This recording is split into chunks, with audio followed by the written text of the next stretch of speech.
Tapos welding ang natin yung tubo na yun. Welding na siya ng tubo. Ano guys, yung tubo natin.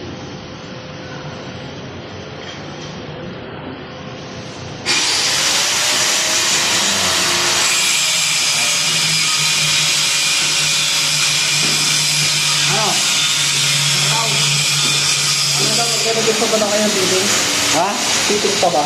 Ha? Fitting. Yun na lang, yun na lang. Ito na lang. Oh, yun lang tinalang. Kailangan sa riser kami.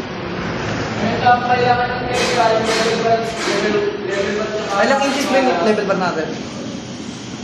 Ano, yung ganyan lang haba, level bar, magnetic. Ah, kundi may maliit na ano yung 4 inches. Basta maiksi lang, mga ganyan kahaba. Tapos yung eskwala, maliit lang din. Mga ilang? Yung eskwala natin, yung kamukhang eskwala natin malaki, ganun, para maganda. Oo nga, yung hindi ano. Hindi adjust. Oo.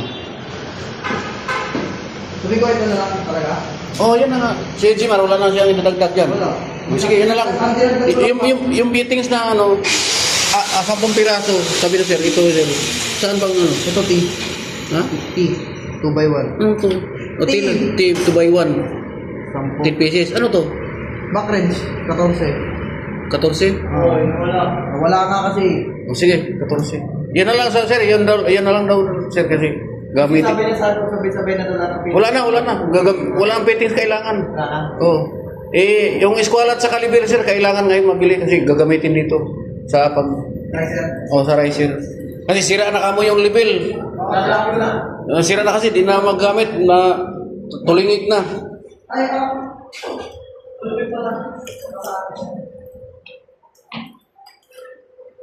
Kailangan yan ha. Sabihin mo ngayon sir, yung level at saka eskwala. Pabili kami ng eskwala at saka level. Mas kailangan namin lang para riser.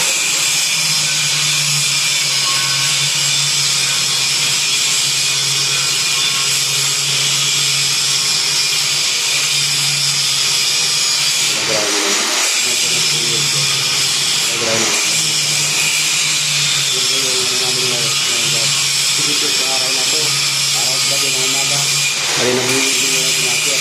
Kapag nag-welding, pinag-dry na yung tubo, i-drag na para may stage na bago ito. Maraming salamat.